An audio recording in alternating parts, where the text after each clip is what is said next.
नमस्कार। आज मार्गशीर्ष कृष्ण दशमी शक 1936 सादर करत आहोत ठाणे वार्ता। ठळक घडामोडी। प्रसिद्ध लेखक आणि समीक्षक इसाक मुजावर यांना जनकवी पी सावळाराम तर ज्येष्ठ सिनेनाट्य अभिनेत्री सुलभा देशपांडे यांना गंगा जमुना पुरस्कार जाहीर।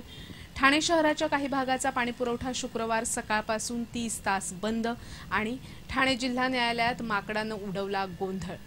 या आणि इतर घडामोडी विस्तृतपणे पण काही क्षणातच। ठाणे वार्ता पहा श्रीस्थानक वाहिनीवर। आता सकाळी 9:15 पासून रात्री 9:15 पर्यंत ठाणे वार्ता, ठाण्यातील पहिलं दृकश्राव्य माध्यम। श्रीस्थानक वाहिनी ठाण्याची स्वतःची वाहिनी। ठाण्यातील घडामोडी, कार्यक्रम, वादविवाद, अगदी गाणी, नाटक याचा आनंद घर बसल्या पहा श्रीस्थानक वाहिनी। आपल्या ठाण्याचं हक्काचं व्यासपीठ श्रीस्थानक वाहिनी। ठाणे वार्ता आता संकेतस्थळावर देखील ठाणेवार्ता.com वर क्लिक करा आणि ठाण्याच्या घडामोडी जाणून घ्या। ठाण्यातील पहिलं ऑनलाईन माध्यम ठाणेवार्ता.com। नमस्कार मंडळी, दर रविवारी पाहायला विसरू नका। नमस्कार मंडळी, आपल्या प्रश्नांचं थेट उत्तर। ठाणे वार्ता पहा श्रीस्थानक वाहिनीवर। आता सकाळी 9:15 पासून रात्री 9:15 पर्यंत ठाणे वार्ता, ठाण्यातील पहिलं दृकश्राव्य माध्यम। प्रसिद्ध लेखक आणि समीक्षक इसाक मुजावर यांना जनकवी पी सावळाराम तर ज्येष्ठ सिनेनाट्य अभिनेत्री सुलभा देशपांडे यांना गंगा जमुना पुरस्कारानं सन्मानित केलं जाणार आहे। येत्या रविवारी गडकरी रंगायतन इथे हे पुरस्कार प्रदान केले जाणार आहेत।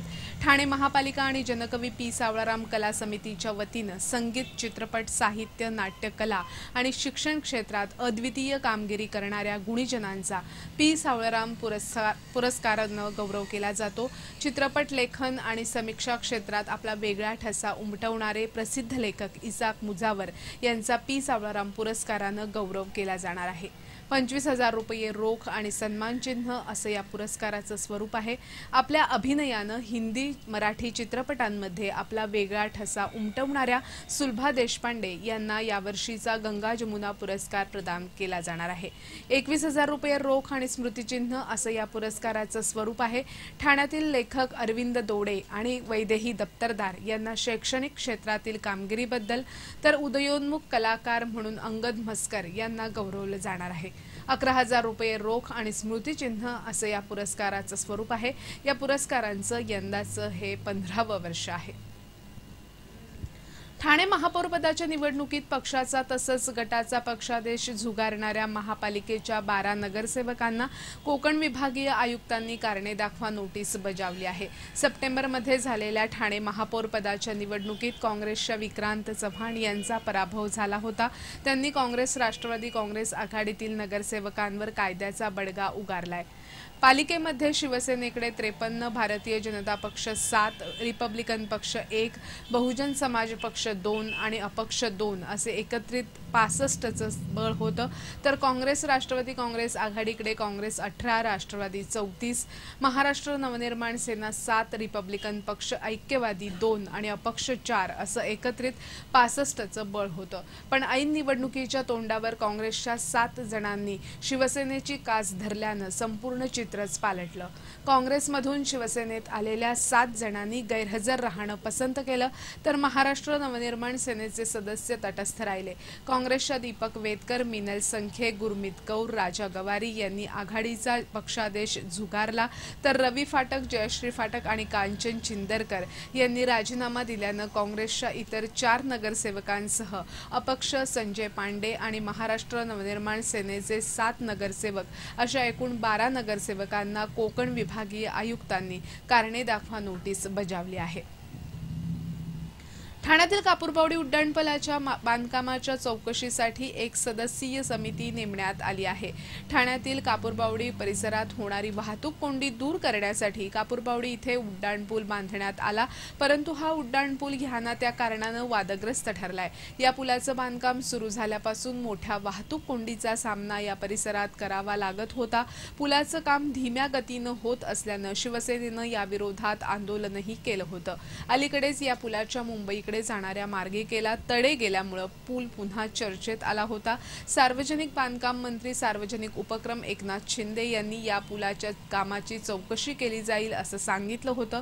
विधान परिषदेमध्ये आमदार निरंजन डावखरे यांनी लक्षवेधीद्वारे पुलाच्या निकृष्ट बांधकामाचा मुद्दा उपस्थित केला होता। त्यावेळी चर्चेला उत्तर देताना एकनाथ शिंदे यांनी उड्डाणपुलाच्या संदर्भात सर्व बाबी तपासण्यासाठी सार्वजनिक बांधकाम विभागाचे निवृत्त सचिव शरा तांबे यांची एकसदस्यीय समिती नेमण्यात आल्याची माहिती दिली।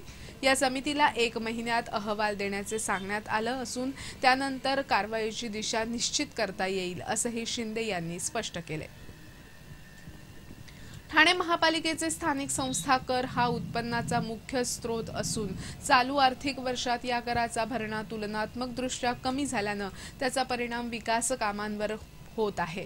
यासाठी व्यापारी आणि उद्योजकांनी स्थानिक संस्था कराचा भरणा करून महापालिकेला सहकार्य करावं असं आवाहन महापौर संजय मोरे यांनी केलंय।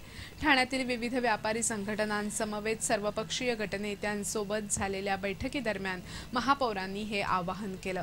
मुकेश सावला, जिम्मी पी, मिलिंद जोशी, शानू गाला, कमलेश श्रीमल असे विविध व्यापारी संघटनांचे प्रतिनिधी या बैठकीला उपस्थित होते। या बैठकीत स्थानिक संस्था करासंदर्भातील व्यापाऱ्यांच्या अडीअडचणी महापौरांनी समजून घेतल्या। यावेळी झालेल्या चर्चेदरम्यान महापौरांनी स्थानिक संस्था कर वेळेवर भरण्याचं आवाहन केलं। ठाणे महापालिकेला वेठीस धरणं हा आमचा उद्देश नाही। ठाणे महापालिकेचा विकास हा आमचा विकास आहे। त्यामुळे सर्व व्यापारी वर्ग हे महापालिकेच्या विकासाच्या दृष्टीने वाटचाल करतील असं आश्वासन उपस्थित व्यापाऱ्यांच्या प्रतिनिधींनी दिलं। ठाणे वार्ता पहा श्रीस्थानक वाहिनीवर। आता सकाळी 9:15 पासून रात्री 9:15 पर्यंत ठाणे वार्ता, ठाण्यातील पहिलं दृकश्राव्य माध्यम। आपला परिसर स्वच्छ आणि सुंदर ठेवण्यासाठी ठाणे महापालिकेत सहकार्य करा। ओला सुका कचरा वेगवेगळा जमा करा आणि रोगराईपासून मुक्तता मिळवा। ठाणे वार्ता आता संकेतस्थळावर देखील ठाणेवार्ता.com वर क्लिक करा आणि ठाण्याच्या घडामोडी जाणून घ्या। ठाण्यातील पहिलं ऑनलाईन माध्यम ठाणेवार्ता.com। डॉक्टर आणि रुग्णांचं पिढ्यानपिढ्यांचं जिव्हाळ्याचं नातं म्हणजेच डॉक्टर बेडेकर हॉस्पिटल आता अत्याधुनिक सोयी सुविधा आणि तंत्रज्ञान युक्त वंध्यत्व निवारण केंद्रात IVF आणि टेस्ट ट्यूब बेबीची ही सुविधा। Doctor Bedekar hospital, Maharshi Karvepath, Thane. 65 वर्षांची निरंतर सेवा।